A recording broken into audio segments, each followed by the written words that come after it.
ಮಹಾರಾಷ್ಟ್ರದ ಉಪಮುಖ್ಯಮಂತ್ರಿಯಾಗಿದ್ದಂಥ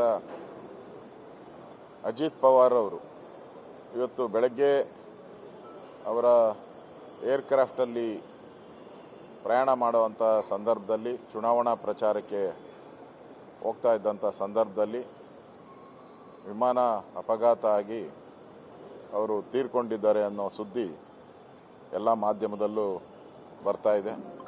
ಸರ್ಕಾರನೂ ಕೂಡ ಈಗಾಗಲೇ ಅದನ್ನು ಡಿಕ್ಲೇರ್ ಮಾಡಿದ್ದಾರೆ ಅಂತ ಅನಿಸುತ್ತೆ. ನಿಜಕ್ಕೂ ಭಾಳ ನೋವಿನ ಸಂಗತಿ.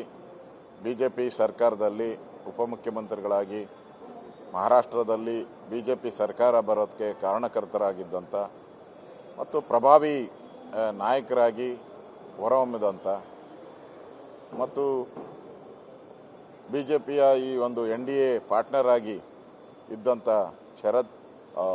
ಅಜಿತ್ ಪವಾರ್ ಅವರು ತೀರ್ಕೊಂಡಿರುವಂಥದ್ದು ಭಾಳ ನೋವಿನ ಸಂಗತಿ. ಇಡೀ ಮಹಾರಾಷ್ಟ್ರ ಜನತೆಗೆ, ಅಭಿಮಾನಿಗಳು, ದೇಶದಲ್ಲಿರ್ತಕ್ಕಂಥ ಅಭಿಮಾನಿಗಳಿಗೆ ಅವರ ದುಃಖವನ್ನು ಭರಿಸುವಂಥ ಶಕ್ತಿ ಭಗವಂತ ನೀಡಲಿ ಅಂತೇಳಿ, ಅವರ ಕುಟುಂಬಕ್ಕೆ, ಅವರ ಬಂಧುಗಳಿಗೆ ಈ ಒಂದು ದುಃಖವನ್ನು ಭರಿಸುವಂಥ ಶಕ್ತಿಯನ್ನು ನೀಡಲಿ ಅಂತೇಳಿ ನಾನು ಭಗವಂತನಲ್ಲಿ ಪ್ರಾರ್ಥನೆಯನ್ನು ಮಾಡ್ತಾ ಇದ್ದೇನೆ. ಮಹಾರಾಷ್ಟ್ರದ ಉಪಮುಖ್ಯಮಂತ್ರಿಯಾಗಿದ್ದಂಥ ಅಜಿತ್ ಪವಾರ್ ಅವರು ಇವತ್ತು ಬೆಳಗ್ಗೆ ಅವರ ಏರ್ಕ್ರಾಫ್ಟಲ್ಲಿ ಪ್ರಯಾಣ ಮಾಡುವಂಥ ಸಂದರ್ಭದಲ್ಲಿ ಚುನಾವಣಾ ಪ್ರಚಾರಕ್ಕೆ ಹೋಗ್ತಾ ಇದ್ದಂಥ ಸಂದರ್ಭದಲ್ಲಿ ವಿಮಾನ ಅಪಘಾತ ಆಗಿ ಅವರು ತೀರ್ಕೊಂಡಿದ್ದಾರೆ ಅನ್ನೋ ಸುದ್ದಿ ಎಲ್ಲ ಮಾಧ್ಯಮದಲ್ಲೂ ಬರ್ತಾ ಇದೆ. ಸರ್ಕಾರನೂ ಕೂಡ ಈಗಾಗಲೇ ಅದನ್ನು ಡಿಕ್ಲೇರ್ ಮಾಡಿದ್ದಾರೆ ಅಂತ ಅನಿಸುತ್ತೆ. ನಿಜಕ್ಕೂ ಭಾಳ ನೋವಿನ ಸಂಗತಿ.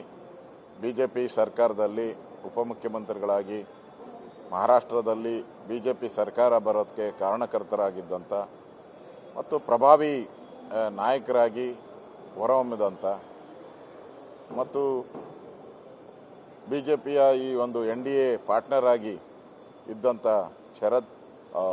ಅಜಿತ್ ಪವಾರ್ ಅವರು ತೀರ್ಕೊಂಡಿರುವಂಥದ್ದು ಭಾಳ ನೋವಿನ ಸಂಗತಿ. ಇಡೀ ಮಹಾರಾಷ್ಟ್ರ ಜನತೆಗೆ, ಅಭಿಮಾನಿಗಳು, ದೇಶದಲ್ಲಿರ್ತಕ್ಕಂಥ ಅಭಿಮಾನಿಗಳಿಗೆ ಅವರ ದುಃಖವನ್ನು ಭರಿಸುವಂಥ ಶಕ್ತಿ ಭಗವಂತ ನೀಡಲಿ ಅಂತೇಳಿ, ಅವರ ಕುಟುಂಬಕ್ಕೆ, ಅವರ ಬಂಧುಗಳಿಗೆ ಈ ಒಂದು ದುಃಖವನ್ನು ಭರಿಸುವಂಥ ಶಕ್ತಿಯನ್ನು ನೀಡಲಿ ಅಂತೇಳಿ ನಾನು ಭಗವಂತನಲ್ಲಿ ಪ್ರಾರ್ಥನೆಯನ್ನು ಮಾಡ್ತಾ ಇದ್ದೇನೆ.